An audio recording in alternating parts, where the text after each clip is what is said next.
it's extremely important every day to make a heroic, determined endeavor to take shelter of Harinam Prabhu exclusively, without any distraction at all. So we'll sit today just 1 hour, but it's better if you can do a few hours. If you come and stay with us in the ashram in Vrindavan for a few hours every morning, but 1 hour we'll chant today. It's better if you are sitting and you have your spine is a little bit raised off the ground, because the spine should be straight. Otherwise the prana cannot flow and you'll tend to get sleepy. If you don't have good posture, you'll get sleepy. So it's not that yogic posture actually has any bearing in bhakti, but falling asleep does. Because in the early stages, before a strong taste develops in the holy name, there's a tendency to feel a tightness whenever there's a very pure spiritual activity. Then the mind just wants to shut off, because by doing that activity, you'll come completely out from the grip of Maya, from material existence. So Maya will do anything to prevent you from actually practicing that anger of bhakti properly. So try to be a little bit elevated and sit cross-legged like a statue without moving. And then completely take shelter of the holy names. Do we have the book, First Aid? Yes. You have? And we have beads if anybody needs them. Yeah, we have Japa Malagi if you didn't bring your own. And if unfortunately you suffer from a case of sloppy japa, so we have written a book and it's just coming now. It's called First Aid for Chanting the Holy Name, as a cure and remedy for sloppy japa. Today we will have, should have. So here it is. Essentially, it's a verse which addresses 15 simple obstacles that devotees face, and these obstacles, they require just a little adjustment to overcome them. Many devotees don't know how to do it, and many years pass by without being able to experience real quality connection with the holy name during japa. So I recommend for devotees, try to read this very carefully. You'll find it's very practical, and many persons have experienced a complete transformation in their japa just within a few days by trying to follow this. Patanjali, in his Yoga Sutras, you should first understand that the Bhakti Yoga is a type of yoga. How did Srila Vyasadeva realize the beautiful pastimes of Sri Krishna? Because his Guru Pada Padma, Narad Rishi, gave him mantra and told him, go into samadhi. So Bhakti Yogena Manasi Samyak Pranihite Malay Apasya Purnam Mayam Chattar Pasrayam. So then Srila Vyasadeva, Bhakti Yogena Manasi, he went into the samadhi, the trance of Bhakti Yoga. Samyak Pranite Malay means that his mind was pure, because all the oscillations of his mind were completely arrested. And in that state of samadhi, of trance, he had darshan of the Purana Purush. Purush means Sri Krishna. But no one can be a Purush without a Prakriti. No one can be male without female. So he saw Radha and Krishna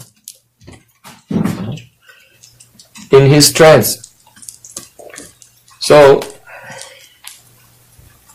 it's important to understand, when we are sitting to chant japa, what is the project in which we are engaged. Otherwise, if we don't understand the nature of this project to which we are applying ourselves, then we'll just wander aimlessly. or think, why am I doing this? So the project is to go through the stages of smaran, remembrance, dharan, concentration, and then into the state of dhyan, meditation. In the state of dhyan, the beautiful form of Sri Krishna will begin to appear, reflected on the stable chitta. On your stable mind, the form of Krishna will be reflected there. And then gradually, his qualities, associates, and one will go into the stage of dhruva anusmriti, very fixed, the continuous, uninterrupted remembrance. And then it will turn into samadhi, trance. So this is where we want to go. Through these stages. This is the project of Japa. When we sit down now, just switch off all the senses, eyes off, ears off, tongue, the mature tongue off, smell off, touch off, all senses off, pratyahara. And letting go of everything. And completely take shelter of Nam Prabhu. Leaving behind this world. When you sit on an asana. This is your launch pad. To go to Goloka Vrindavan. So leave this body and mind behind here. And offer your soul completely to Nam Prabhu. This is the project. So it's not possible by looking around here and there, talking and getting up and going around. It's not, your rocket will stay on the launch pad. You will not go anywhere. So, be fully fixed and aware and focused on your project. The psychology of the principles of yoga have been nicely described by Patanjali. He says that yogas chitta vritti nirodha, yoga entails the complete cessation of chitta vrittis, the oscillations of the mind. So the same is said in Srimad Bhagavatam in regard to Bhakti Yoga. Bhakti Yogena Manasi Samyak Pranihite Malay, the complete arrest of the chitta vrittis, the turbulence in the psychological body. So, Patanjali said, Tada Sarupe Vasthanam. When the mind is free from turbulence, then you automatically and naturally and intuitively experience being Atma, the soul. Otherwise, if the mind is not steady, then vritti swarupyam. Itaratra vritti swarupyam. Means, if your mind is not steady, then whatever vrittis, whatever oscillations or modifications are coming in the mind stuff, in the chitta, then you'll identify with them. Itaratra vritti swarupyam. You think that you are this mind. And then what happens? You begin to participate in the internal dialogue of the mind. The chattering and pattering of the mind. So chanting japa means Mano madhye stito mantro, mantra madhye stitam manaha, mano mantram samakyam eta di japalakshanam. It's the definition of the symptoms of japa. That you put the mantra in your mind, and you put your mind inside the mantra. So you cannot do this with 3D things. If you have a big box, you can put a small box inside, but then you cannot put the big box inside the small box. It doesn't work. But the consciousness and the Mahamantra are both beyond time and space, so this is not a problem. So put the mantra in your mind, and then put your mind inside the mantra, Mano Mantram Samayuktam, and mix the two together that they become one. So there's absolutely no difference between the vibration of the holy name and the totality of your consciousness. No difference at all. Nothing else exists. Now you've become free from Pratagdrisha. Bhagavad Maharaj was mentioning it yesterday. Pratagdrisha means the sense that there is any existence outside Sri Krishna. Vasudeva sarvamiti samahatma sudurlabha. A great soul realizes that Krishna is all and everything. And there is no independent or separate substance. Bhayam dviti abhiniveshatasya ishat apetasya viparya smriti. Our whole entanglement in material existence is just due to the dvitiya abhinivesh, absorption in the false idea that there is anything that exists independently or separately from Sri Krishna. So how to become free from the dvitiya abhinivesh, the absorption in this non-existent separate thing? That is Japa. Japa. Patanjali calls Japa Swadhyay. Swadhyay means self-study. Only a person who daily sits down to chant Japa and tries to become absorbed in the name can study and find out exactly where they are in spiritual life. If you become absorbed in Nam Prabhu and your whole bodily identification just dissolves, then you can think that you have a good amount of sattva. And if you sit there and the holy name is kind of mumbling on over there, but you're absorbed in some internal dialogue, mental chatter and patter, then you can understand you have now studied yourself and discovered that you are rajasic, down in the modes with the frogs and the toads.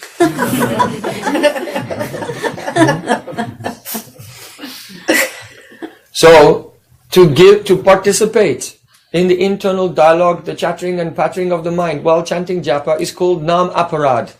It's simply offense to the holy name. So one has to make a strong decision. Am I going to continue to make offense to Nam and thereby be completely bereft of His mercy? Or am I going to surrender? So in the beginning it's difficult, and therefore it's essential to sit still and be persistent. 1 hour, 2 hours, 3 hours. And then once one has the experience that the oscillations of the mind and the chattering of the mind become peaceful and quiet, and you begin to have the abhiman, identification with your soul, rather than the external material energy, then this makes a samskar, an impression. And even if you experience that only for a few seconds, then that impression is very powerful. You think, I want to experience it again. So then every day you're doing your swadhyay, your internal study, and trying to experience. Perhaps you can experience it for 5 seconds or 10 seconds. After some time, you'll just sit down to chant Japa and go directly into that state very soon. Because the samskars of the dhyan, that means the impressions of the being in the state of dhyan, accumulate, and they overpower the impressions of being in the state of dehatma buddhi, thinking that the self is the body. If you hold a red rose next to a crystal, then the crystal becomes tinged with a rose hue. This rose hue is not part of the crystal, yet it's tinged with the rose hue. So this is an example of the adhyas, superimposition of upadhi, a designation. There are two things. Upadhi means a designation, and when that designation is superimposed upon something which is distinct from itself, that's called adhyas. So you should know that your whole idea of who you are, your ego, I am Sriti, I am Ananda Gopal, I am Subal, that this is a upadhi, a designation. You are none of these things. And this upadhi, which is composed of the material energy, is adhyas. It is a superimposition on your consciousness. You are Atma. You are an eternal being, beyond time, beyond space, and part and parcel of Sri Krishna, the Supreme Lord. And your home is Goloka Vrindavan. But now there is the adhyas, the superimposition of upadhi, of a material ego. So we want to go beyond that, become free from that upadhi. Only in the state of being free from that upadhi, then we can actually render bhakti. Because the definition of bhakti is sarvupadi vinirmuktam, vinirmukta, completely free from all upadhi. Tatparatvena nirmalam, and tatpara means an absorbed in Krishna, nirmalam, with a pure heart. Rishikesha Rishikena Sevanam Bhakti Uchra, then one engages transcendental senses in the service of Rishikesh, Krishna, the master of the senses. Bhakti Uchate, this is called bhakti. So it is essential. Every morning, try to apply oneself. Unless one applies oneself daily with great persistence, then the actual experience of Nam Bhajan, it will not become available. So to attain this, one should avoid worldly association and mundane talk. Because the discussion of mundane things creates more and more unsteadiness of the mind. You see, this is why Narad Muni chastised Vyasadeva in the first canto of Srimad Bhagavatam. He said, you've written so many things in the Vedas and Puranas and Mahabharata, which are not directly about Krishna. It's essentially really the Gramya Katha, Prajalpa, because you spoke about Dharma, how to do your duties in order to go to heaven and enjoy sense gratification in heaven. Or about Mukti, how to totally ignore God forever. All these things you've discussed. And these subjects which are separate in vision from Sri Krishna make the mind unsteady. Tatanyata kinchana yad vivakshita pritagdrishas tatkrita rupa nama bihi nakachit naiva chadushtitamati labeta vatahata naurivaspadam. O Vyasadeva, Tatanyata kinchana yad vidvakshita, whatever you want to describe, pritagdarsha, which is separate in vision from me, then that causes the dushtitamati, nakachit naivacha dushtitamati. It makes your mati, your chitta, dustita. Stit means fixed, and dustita means not fixed. In a state of, and dhu is something contemptible. In a contemptible state of oscillation.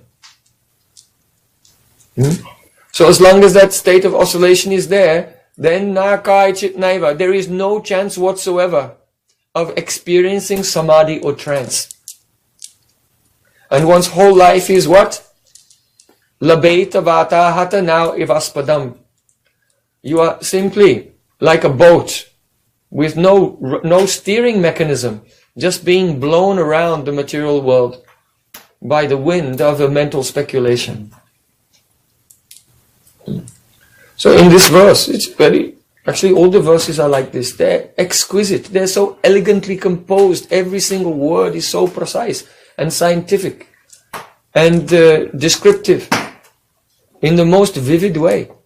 Try to go into the verses of Srimad Bhagavatam. It's astonishing. So our entire problem and solution is just there in a few words of Sri Narada Rishi. So try to chant the Japa like this very nicely every day. And if you'll be persistent, after some time, you'll be successful. Srila Bhaktivinoda Thakur in Sri Harinam Chintamani, he said, no one ever experienced Nam Bhajan who did not first go through a colossal struggle. So you have to sign up. You have to sign up for that. We're very much attached to comfort and being at ease, relaxation. We don't want to be engaged in a colossal struggle. But every day when we sit down to chant Japa, then one has to be courageous and know that one has taken this responsibility of this project.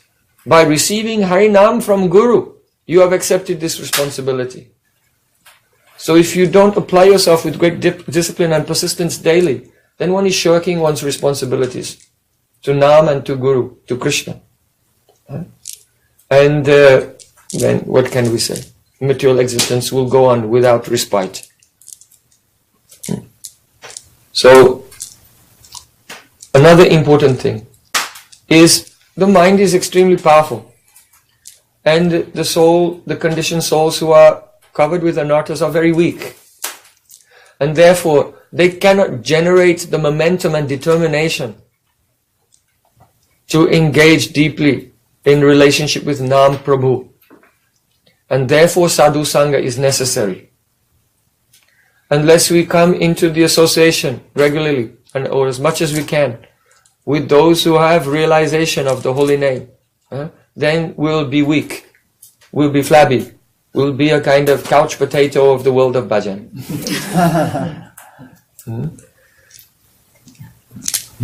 Without the strength of determination and the grit which is required to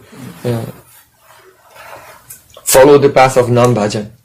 So it's very important, and by good association and by serving Guru and pure Vaishnavas, by their blessings, gradually our heart will become steady and we develop the momentum and the determination to follow this path of Nam Bhajan that was described by Chaitanya Mahaprabhu. Chaito darpanamarjanam bhava mahadavagni nirvapanam saryakairava chandrika vitaranam vidyavadhu jivanam anandam buddhivardhanam pratipadam punamritasvadanam sarvatma stapanam param vijayate Shri Krishna Sankirtanam.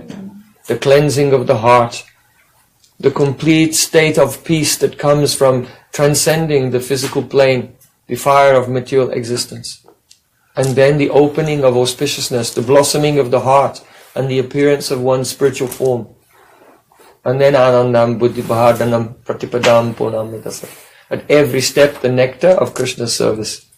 Krishna prem udgama premam rita ashvadhan. Krishna prapti sevam ritas samudre majjan. When Mahaprabhu explained this verse, Chaito Pranamarjanam himself, he said, then the spontaneous love for Krishna will rise up in the heart like an ocean. And one will taste the nectar of direct service to the divine couple. One will attain Krishna and Sevamrita Samudre Majjan and become immersed completely in the ocean of the nectar of the Sri Radha Krishna's Nibrita Nikunja Seva.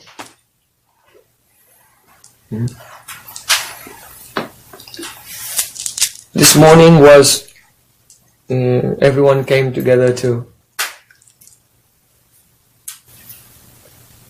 see the Mangala Arati.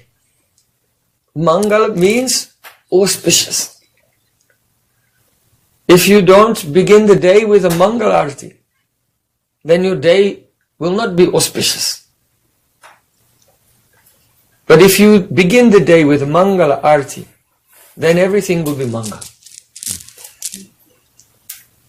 What is Mangal auspicious for the living being? Arati. One's foundational emotional relationship with Krishna. That is called Rati. That is, when you see in Shastra the word Mangal, or Sreya, or Kalyan, auspicious in Shastra, it is actually a synonym of Rati. Because the only thing which is auspicious for a living being is realization of his eternal relationship with Krishna. So Arati means Arati. A means coming. Arati. Rati is coming. And that is Mangal. Mangal Arati.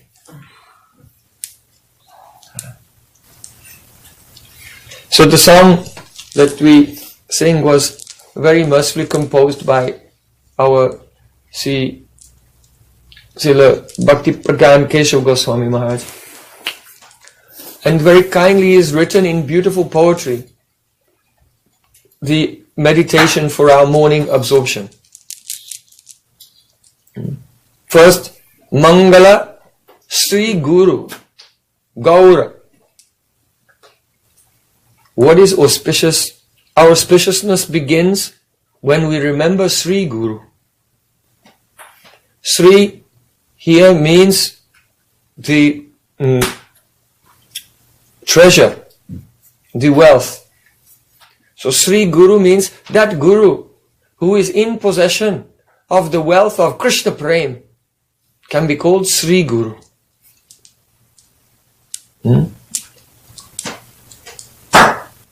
Otherwise you can have a guru of dancing or a guru of cooking or a guru of music, whatever. Guru means teacher. But Sri Guru Chanana Padma. Sri Guru means the Sadguru, the eternal transcendental Guru, who is the Patra, the receptacle of Prema Rasa. And the Guru also here means not only the Vyasti Guru, your individual Guru, but the Samasti Guru, the Akhanda Guru Tattva, the original undivided principle of Guru. That is Nityananda Prabhu. So Mangala Sri Guru Gaura, remember Guru and Chaitanya Mahaprabhu. Mangala Murati. And the Mangala, here Murati means Murti. The auspicious forms. Mangala Sri Radha Krishna Jugala Priti. The auspicious forms of Brajendra Nandan, Shama Sundar, Gopinath, Radha Pran, Sri Krishna. And his most beloved, Vrishabhanu Nandini. Remember their divine forms. And Mangala Sri Radha Krishna Jugala Priti. The love between them. And the love that their Sakhis and Manjaris, their maidservants, have for them. And the love that they have for their Sakhis, their friends and maidservants. This is the first verse. Remember all the good things in life to begin the day. Then Mangala Nishanta Lila Mangala Hudaye. Remember the auspicious Nishanta Lila. So here Nishanta has two meanings. Nisha means night and Anta means end. So Nishanta means the end of night. So the first general meaning is that Yani Shah Savabhutana. Krishna said in Bhagavad Gita, what is night for the materialist is day for the devotee. And what is the night for the devotee is day for the materialist. That means a materialistic person means running around trying to fulfill their endless and worthless material desires, by which they find no true happiness but experience only embarrassment, misery and dissatisfaction, followed by death. They think this is really to be awake and to be alive. But the devotee sees that Atma is snoring. Soul is completely asleep, in ignorance. But that materialistic person is looking at the devotee sitting, chanting. What is he doing? Sleeping. Wasting his time. Time is money. And this time is going by, he's not making any money at all, just this snick. So the materialist thinks the devotee is sleeping and the devotee thinks the materialist is sleeping. Who is right? The devotee is right. The materialist is thinking he's doing so many productive things, he's doing nothing. Why? Because whatever comes from his activities was already fixed by the karma of the previous life. So he's literally doing nothing. If he builds a big empire, a big business, whatever it is, he didn't do anything. It was the karma from the past life activity. But he's thinking, I am doing so much. Ahankara vimudatma karta amiti manyate. Out of false ego, he thinks, I am the doer of the activities which are actually being carried out by Prakriti, the three gunas. He is doing nothing, sleeping, wasting his time. And the devotee is sitting and chanting Harinam. They are... Chaitanya Mahaprabhu asked Roy Ramananda, who is the greatest capitalist? Roy Ramananda said, the devotee of Radha and Krishna. Like my Gurudev, when he quit his job in the police force, the police commissioner asked him, what are you going to do? He said, it's a business. What kind of business? That business where there's all profit and no loss. So those who are doing bhakti really, they are very, very intelligent. Why? Because they take this material body, which is worth nothing. You know, this body, there's some calcium, some carbon, bit of oxygen, and a few other trace elements. If you add up the total cost of them, it comes to about $2.60. So the devotee is taking this material body, which has no value, and he's using it in Krishna's service, and he's attaining eternal life and happiness, and Krishna becomes his property. So you get something which is worth nothing and turn it into that which is priceless. So the devotee is really engaged in the profitable endeavor. So here, Mangala Nishanta Lila, how auspicious it is that a soul who was sleeping for so many lifetimes has now come to the path of bhakti. And the fact that you woke up in the morning and came to Mangalartik and you're doing kirtan with all the devotees means that your night time of many lives in the darkness of Maya is now coming to an end, and the spiritual life is entering into one's existence. So it's very mangal, very auspicious. So Mangala Nishanta Lila. And the second meaning of Nishanta Lila is, of course, that Radha and Krishna's pastimes are going on 24 hours a day, and it's divided into 8 sections. And it begins from 3:36 in the morning, 3:36 to 6 o'clock. This period is called Nishanta Lila, the end of night. So the Mangalartik is actually a meditation on Radha Krishna waking up in the Kunj, Sanket Kunj. And then their beautiful pastimes together, and the service is rendered by the Sakhis. And then they separate and they return to their homes. So it's a very bittersweet moment where they're together. There's meeting, but there's also the inevitable, impending separation to come just very soon, because the sun will not slow down in the sky. It just keeps moving up by degrees and causing them to be separated. So for this offense of separating lovers in the morning, they all cursed him. And by that curse he developed leprosy and his legs fell off. That's why you see the sun can move in the sky, but he has no legs, because of the curse of all the lovers who criticize him.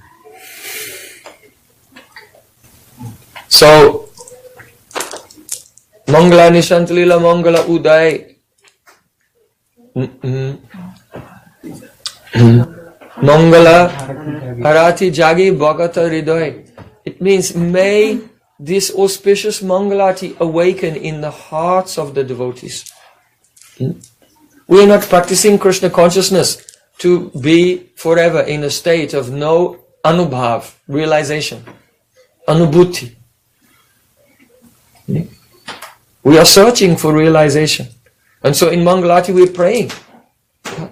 Oh Guru, oh Gauranga, oh Radha Krishna, sprinkle your mercy upon me, that this beautiful scene of Radha Krishna's waking in the morning, the Mangal Arati, will rise up in my heart. Tomara nidraya jiva nidita dharai, tava jagarani vishva jagari tahoy. At the time of the pralay, the destruction of the universe, all the living entities are sleeping within inside the body of Mahavishnu. They're in a state of suspended animation. But when Mahavishnu wakes up and it's time for the creation, then all the living entities wake up and go around about their But the reason the Supreme Lord wakes up the creation is because he's feeling separation from those devotees who in the previous creation had developed bhakti but have not become perfect yet. So that's why God, by his glance, stimulates the Prakriti to manifest the world and to manifest bodies for those devotees, so that they can continue with their sadhana and perfect their love and come directly to Sri Krishna's lotus feet. So the cause of the creation, the very reason for existence, the very reason, the glance of the Lord is the halo of the glance of the Lord is Kal Purush, time itself. And so his glance, which instigates the creation, time, is an expression of Krishna's love for his devotee.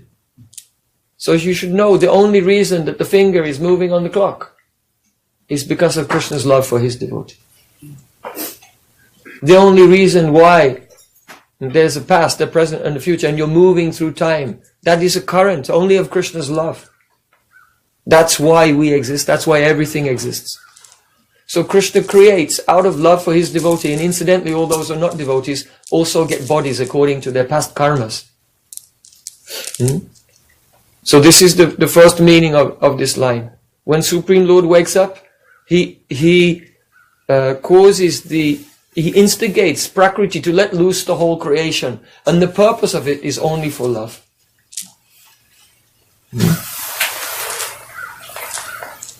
And then the more esoteric meaning, Tomarani Draya Jiva, oh my Lord, your Jiva, your life and soul is held in your arms. That is in the early morning, Radha Krishna sleeping in a Nikunj after very energetic dancing in Rasalila the whole night. And now they're embracing each other. So then the devotee prays, our Srila Bhakti Pragyan Kesh Maharaj is praying, Shubha Drishti Koro Prabhu, Jagatera Prati, Jagukari Doya Mora Sumangalarati. O Prabhu, O Krishna, wake up and open your beautiful lotus eyes and glance upon me, that your Kripa Shakti, which is carried by your glance, will awaken in my heart the auspicious rati, the Sthai Bhav, Shuddha Sattva Visheshatma, Prema Suryangsu Samyabak, Ruchi Bischita Masranyakdaso Bhav Uchate. So this is why we come before the deities, primarily not to see the deity, but so that Krishna will look at us. Because if Krishna will glance upon us, then in his merciful glance is such a Shakti, it awakens our foundational emotion, loving relationship, Sthai Bhav. So now, this song makes a shift from the Bahya Dasha, external consciousness, to internal consciousness. So we're following Srila Bhakti Pragyan Keshav Goswami, that first he's waking up in the morning and chanting Japa, and he's praying to Radha and Krishna. And as he prays, Jaguka Hridaya Mora Sumangalarati, oh my Lord, by your merciful glance, awaken the Rati in my heart. And then he goes from the external consciousness into Antardasha, internal consciousness. So when you lose the external consciousness and go into the internal state of consciousness, there you will see you are on the bank of Jamuna, in the beautiful kunjas, in the divine enchanting forest of Vrindavan. And the first thing you become aware of is Mayura Sukadi Sari Katapit Karaj, the singing of the birds in the forest, the call of the peacocks, the sound of the parrots and the pikaha and cuckoo birds. Very sweet. So at that point, when we begin to sing Mangalati, we were singing in a folk melody. Jagukari daye mara sumangalarati. And then when we transition into internal consciousness, then we sing in classical raga. Mayura sukadi sai Katapika Raja Mangala jakara hetu kariche viraja. Bhairav rag, which is the suitable rag for the atmosphere of the pre-dawn atmosphere of Vrindavan. So Radha and Krishna are held in a very tight, loving embrace and they're sleeping. But seeing that soon the sun will come, so Brinda Devi becomes very anxious that if Radha and Krishna don't quickly return to their homes, then they'll be seen by the other people who wake up and they'll go around their business, they'll be moving on the paths and they'll see them coming from the forest and there'll be a huge scandal in Braja. So in order to conceal the parakiya, we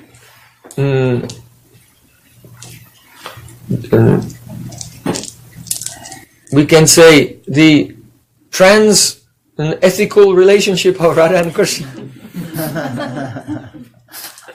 The relationship which is outside the purview of the dharma of society. Then Brinda Devi, the goddess of the forest of Vrindavan, she knows very well, here she is. Brinda Devi thinks, I have to wake up Radha Krishna, but in a sweet way. Not in an abrupt way which has no rasa. Beep, beep, beep, beep, beep, beep. Like your alarm clock. But in a very sweet and beautiful way. So she orders the birds, the parrots, the peacocks, the cuckoos to sing. And that gentle sound will awaken Radha and Krishna from their slumber. So then at that time, our Param Gurudev is saying, Sumadhura dhvani kare jata sakhi khana Mangala sravane baje madhura kujana. So the general meaning is Sumadhura dhvani. There's a very sweet sound. Jata sakhi gan. In the sakha, that means the branches of the trees. The birds in the branches of the trees are singing, Madhura Kujan, sweetly warbling. And those sounds combine together to make such an auspicious, beautiful atmosphere. So this is the general meaning. Then another meaning is that the sounds of the birds are full of dhvani. That means implied meanings. Or Sakhigan does not refer to the branches, but it means that at that point when the birds begin to sing, then Rupa Manjari, Rati Manjari, Kamala Manjari, Nayana Manjari, Ramana Manjari, they have just rested. After Radha and Krishna have gone to sleep, they serve them for some time, giving massage, and then they come out from the kunj and lie down there in the courtyard of the kunj. And when they first hear the birds, then they wake up with anxiety. Why? Because they're seva-briti. They always want to serve. And they think, did I oversleep? And they sit up surprised and look around. What time is it? Have I overslept and missed my service opportunities? Before Radha and Krishna wake up, I'll have to collect all the things which are necessary. And that's your Arati paraphernalia, right? Before Mangalarti. You have to have your tray. You have to have some water, some cloth, some incense and all things, other things. So then, and then they realize, it's okay. The anxiety goes down a little bit. It's not too late. Radha Krishna is still sleeping. And they wake up and along with their Guru Rupa Sakhi, they make their way towards the Gavaksh. Gavaksh means the lattice work of the windows of the Kunja Griha, the cottage in the forest. And they put their eyes against the lattice and peep inside. And there they see Radha Krishna in an embrace. At that time, they begin to talk to each other. One Manjari says to her Sakhi, you know that if a bumblebee is trapped inside a bamboo, he's so strong, he can cut through the hard knot of the bamboo even and escape. Yet the bumblebee, if he comes into lotus flower and in the evening the lotus flower closes, he cannot get out. from the soft petals of the lotus flower. And hearing this, the other manjaris are laughing, giggling, softly, a little bit subdued and reserved at that time in the morning. Why? Why? Why are they laughing? Because Suma Dura Dhwani Kari Jata Sakhigan. Dhwani. Do you understand? Govinda Dasi, do you understand? What does it mean? Can you explain? A bumblebee can cut its way through the hard knot of bamboo, but cannot get out of the soft petals of a lotus. The lotus explain that bhakti is about love, that's why. Little bit vague. But the word dhwani means the implications of poetry. Just like if you say in Sanskrit, Gangayam Goshaha means the village on the Ganges. So if you take Abhidabriti, the dictionary definition, the village on the Ganges, it makes no sense because you cannot build houses in the middle of the water. So then you cannot use the Abhidabriti, you have to move to the Lakshanabriti. Lakshanabriti means the power of the words, the semantic power of the words. Not directly, but something associated with their direct meanings.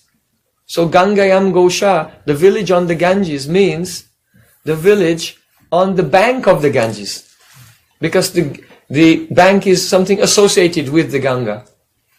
So you have to take the Lakshanbriti. But sometimes the Lakshanbriti also doesn't have a relevant meaning at that point.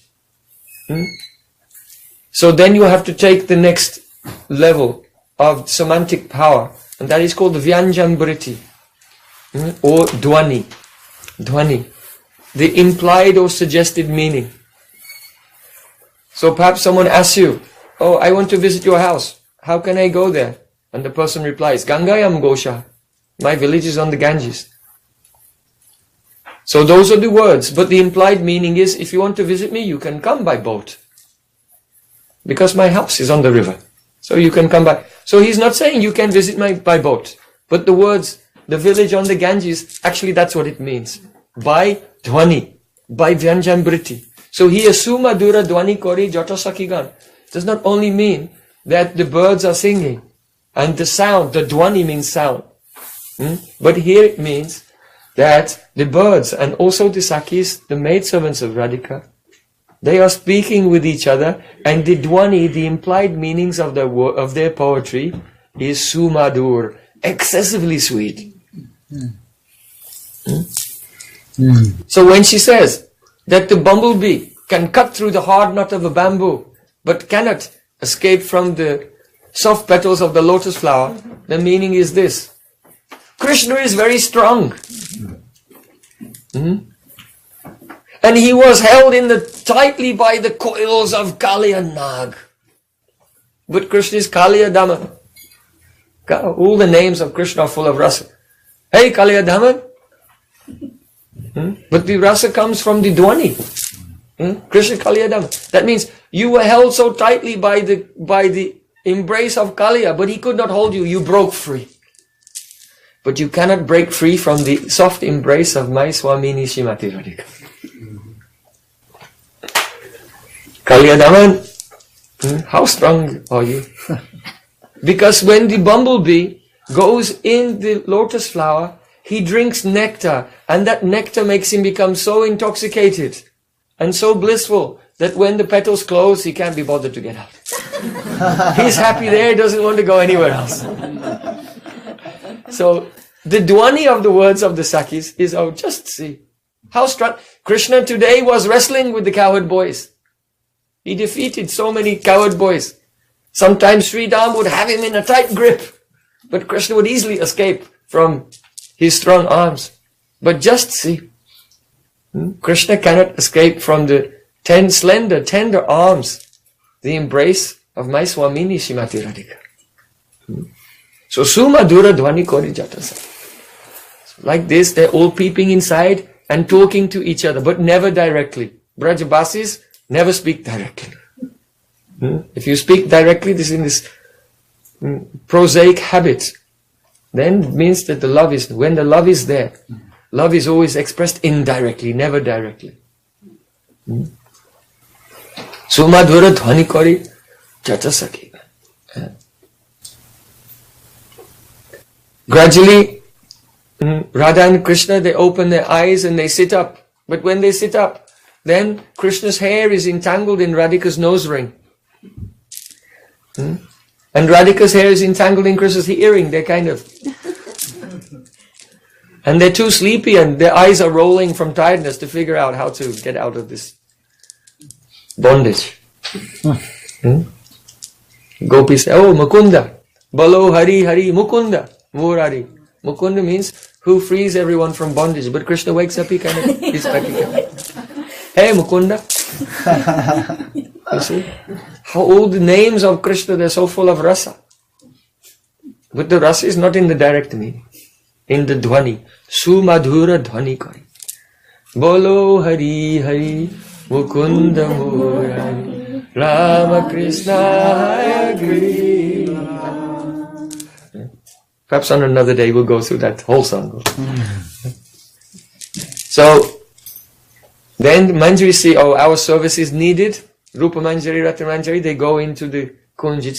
It's somewhat dimly lit inside the kunj, but the effulgence of Radha Krishna is making Krishna's charm effulgence like a sapphire is mixed with Radhika's golden effulgence, and their two effulgences are making a beautiful green aura in the forest. That's why the forest is green, because of the union of Radha and Krishna. And they sit up, and the maidservants with their nimble fingers quickly untie the entangled hair and ornaments. And then they see that on the lips of Sri Krishna there is the eyeliner of Radhika.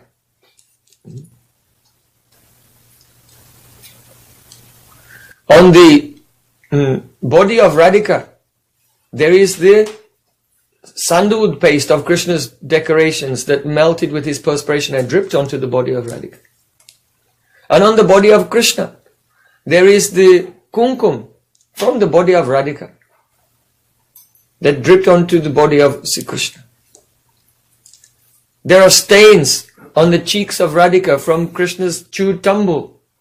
So in this way, Radha Krishna are completely decorated in all the sambhog chin, the signs of their loving pastimes. This is the success of decoration. Rupa Goswami said, Damodarati Vardanaveshe Hari Nishkuta Bri. I have decorated Radhika from head to toe with all types of the cosmetics and ornaments. But those cosmetics are not successful until they've melted and dripped and become spattered on the face of Krishna. Then those decorations have become successful. Why? Because Sakhi bina e lila pushti nahi aay. Sakhi lila vistariya sakhi ashwadai. The pastimes of Radha Krishna cannot be nourished without the Sakhis. Without the Sakhis, their pastimes cannot be expanded. And the Sakhis themselves are the tasters of these pastimes. So without Lalita Vishaka, Chitra Champakalata, without Rupa Manjari, Rati Manjari, Radha and Krishna, they cannot experience happiness even for 1 second. The Sakhis are essential. Shanamapi nahirada Krishnaya yo yaratesva. Srila Krishnadas Kaviraj Goswami. Not 1 second can they feel happiness without the assistance of the Sakhis. But only the Sakhis, Sakhi bina e lila pushti nahiyai. This lila cannot go on without the Sakhis. So everything in this lila is a Sakhi. Some of the Sakhis are internal in the form of emotions.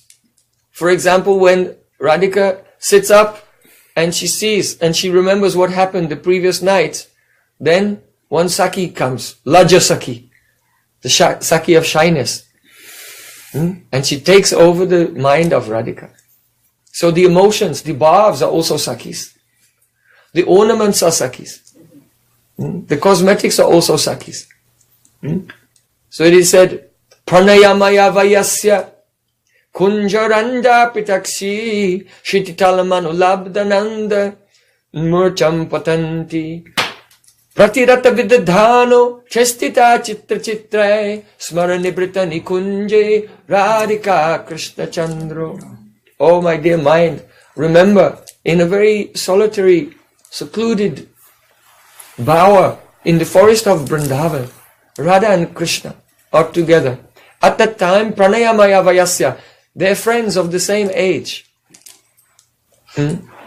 They're coming, Kunjarandra Pitakshi, and offering their eyes to the lattice windows and looking inside.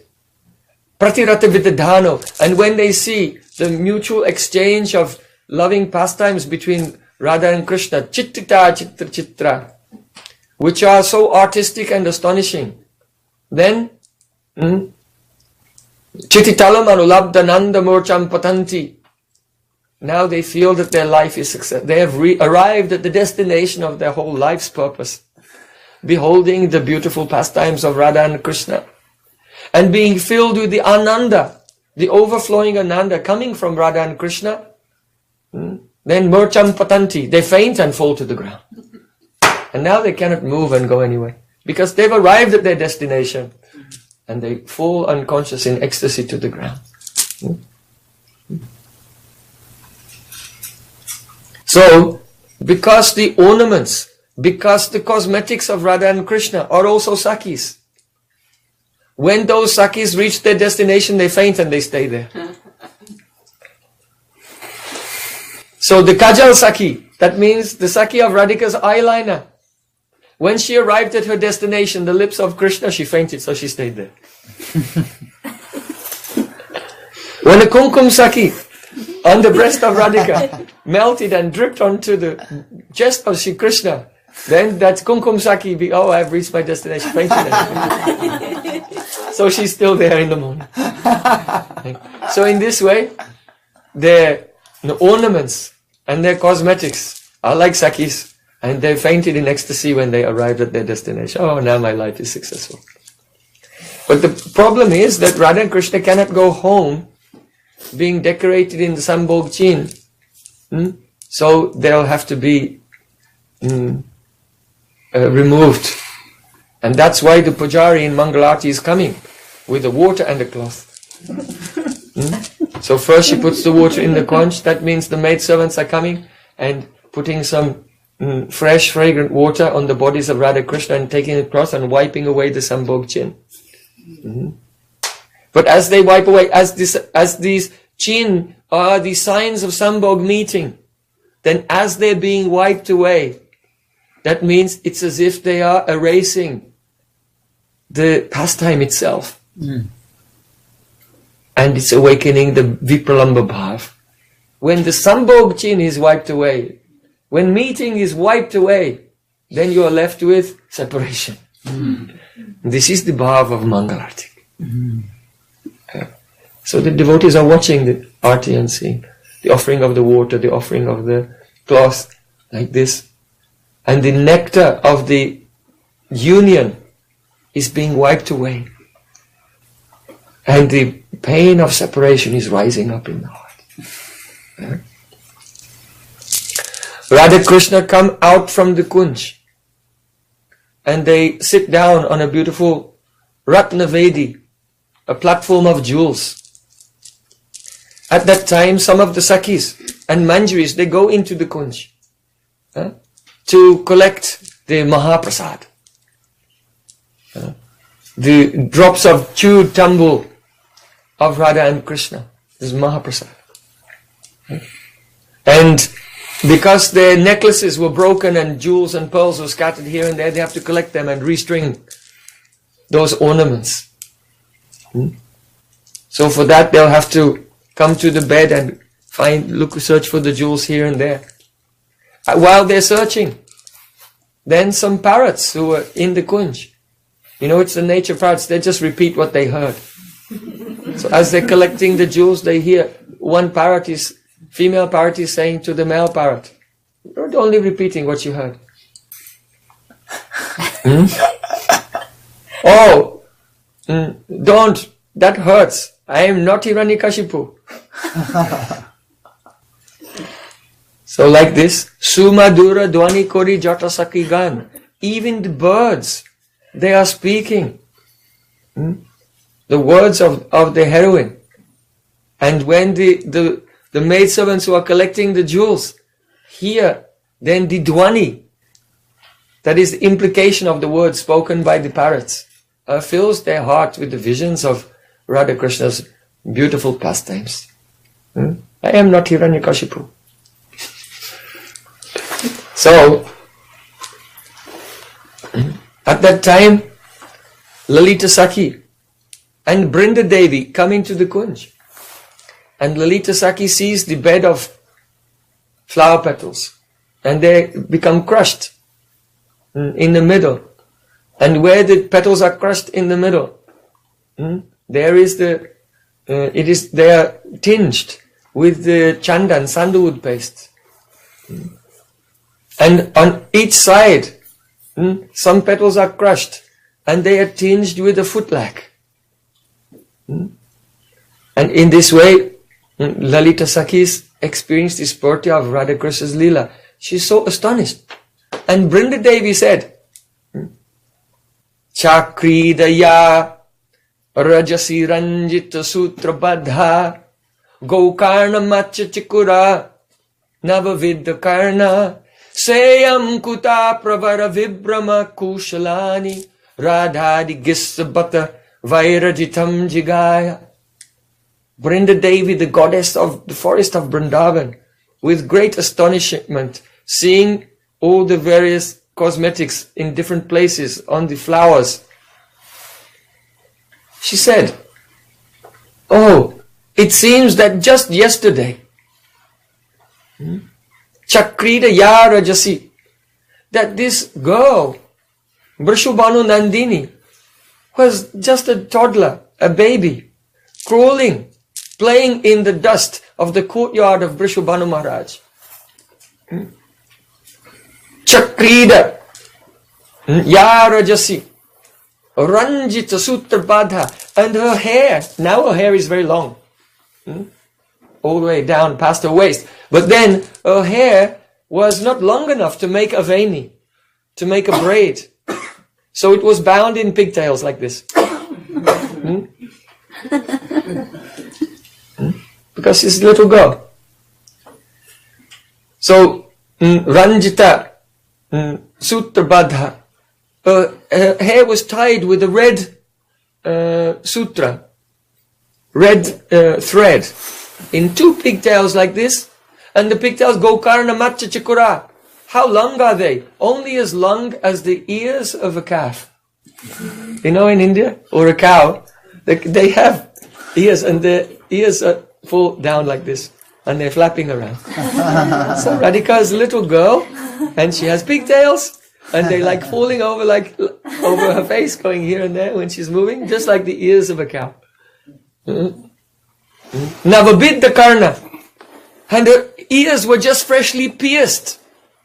Navavidya karna, that means you could still see the turmeric and the ghee that a mother had put on the ear, so that the wound of the first ear piercing would heal very nicely. And Navavidya karna. Oh, it was just yesterday that Radhika, her ears were still stained with the turmeric and ghee to heal her newly pierced ears, and she kept going up to a mirror and looking, and her pigtails were going like this. And she was looking and trying to see, because it's new, it's a novelty. Now she's got earrings. How do they swing? How do they look? She's turning her head here and there. But now what happened? She became a Kishori. She grew up so fast. Sayam Kuta Pavara Vibrama Kaushalani. How did she become so artistic and expert in Vibrama? You know what Vibrama means? It means so many moved eyebrows. How to glance and stand in a very flirtatious way. And all these things. All the arts of the amorous arts. How suddenly? From where did her expertise arise in all the amorous arts? Brinda Devi is saying as she looks at the arrangements of the petals. Smaravilasi Totalpai.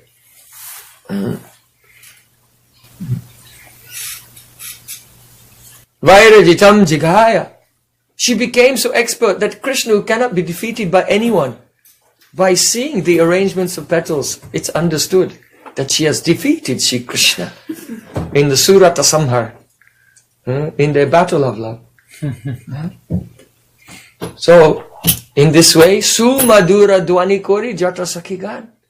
When the Sakhis, Lalita Sakhi, Brinda Devi, Rupa Manjari, and the birds are speaking, and all the words are full of rasa, but not direct.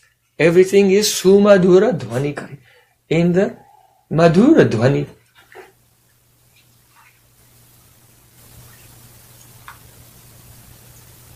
So Radha Krishna have come outside and they sit upon the Ratnavedi, a jeweled platform. Kushumita sarobare Kamla hilola. And outside a gentle breeze is blowing and causing the lotus flowers in the Jamuna and in the lakes to tremble and carrying their fragrance. So now Radha Krishna outside, and just now they'll have to return to their homes. But just to make sure that there's no obstacle, that there's no hitch, that they don't get seen or discovered on the way, then Lalita Sakhi comes, and Lalita Sakhi is doing Arati. Arati means, because a general person who's in Aishwarya, they do Arati to the deity, they have so many ideas. Supreme Lord is the creator of the universe, earth, water, fire, air and ether. So I'm offering the incense because fragrance is the quality of earth. And I'm offering the deeps because that is fire and water and like this. And air with the fan. So this is, people think about art in this sense. But in the Vedic culture, Arati means that we are performing this auspicious ritual. That whatever difficulty or problem may come in your life, may you not face that. Let it come to me. And not to you. So family, like Madhya Yashoda offers Arati to Krishna when he comes back in the evening from taking the cows to graze. You think Madhya Yashoda says, I am worshipping you with all the elements. So try to understand that Arati has the loving dimension of may you be happy and let whatever calamity may fall upon you, I'll take it on my head. So in this way, Lalita Sakhi and all the Sakhis, Lalita Sakhi is leading the Arati, and this is Mangala. And then, and they are singing, Chanjara Kamsara Ganta, Shankakarata. The conch shell is blowing, the kartals are playing, Mangalam Mridanga Bhaje Paramarasa. And just as that pastime was appearing in the heart of the Srila Bhakti Pragyan Kesha Maharaj, a devotee in the temple, Ghanta, he rang the bell, ding ding. That's time everyone should go to the temple room now. And his samadhi, when he was chanting Japa before Mangalatik, his samadhi was broken. And then he came back into external consciousness. So in that verse we mentioned earlier, that's where he goes in internal consciousness, and in this verse he comes back out to the external consciousness. Then, Mangala Arati Kari Bhakateraga. He comes into the temple room and he's doing Mangalati among the devotees. Abhaga Keshava Kohe Nama Sankirtan. Thinking, Abhaga, I am so unfortunate because I lost my seva. My spurti was broken and I lost my Abhaga Keshava Kohe Nam Sankirtan. So now he's chanting the holy names, and as he's chanting all the holy names and seeing the vigra of Radha and Krishna, seeing the chamaras, the chamara being waved, and all the paraphernalia being offered, these are all the udipana that he was seeing in his internal consciousness. And so seeing that udipana, it's stimulating the ecstasy, and he's going back into internal consciousness with Harinam Sankirtan. Like this. So, if one is under the guidance of Braj Rasik Vaishnavas, one's whole sadhana becomes adjusted to be focused towards the sadhya, the goal of life. Otherwise, one will be chanting, hearing, remembering, and just not going where to go. Where am I going? Ayodhya, Dwarka, Mathura, Vrindavan, Sakyaras, Maduras, Vatsalya. What's going on here? Huh? It's an aimless practice. So the aimless practice is not called sadhana. Because sadhana is kriti sadhya bhavet sadhya bhavasa sadhana bida. Nitya siddhasya bhavasya prakatyam ridisan. That hearing and chanting, remembering, which is performed for the specific purpose of the manifesting within the heart one particular nitya siddha mood, the mood of one nitya siddha, eternal associate of Sri Krishna, should come to me, then it's called sadhana. Otherwise it is only an abhas, a semblance or imitation of real sadhana. So in this way, try to be in good association, like-minded, sajate ashe snigde, and in that like-minded association, our conception of who we are, what is our goal, and our practice becomes gradually refined and focused on the goal of life. Radha Dasya. Gaur Premananda.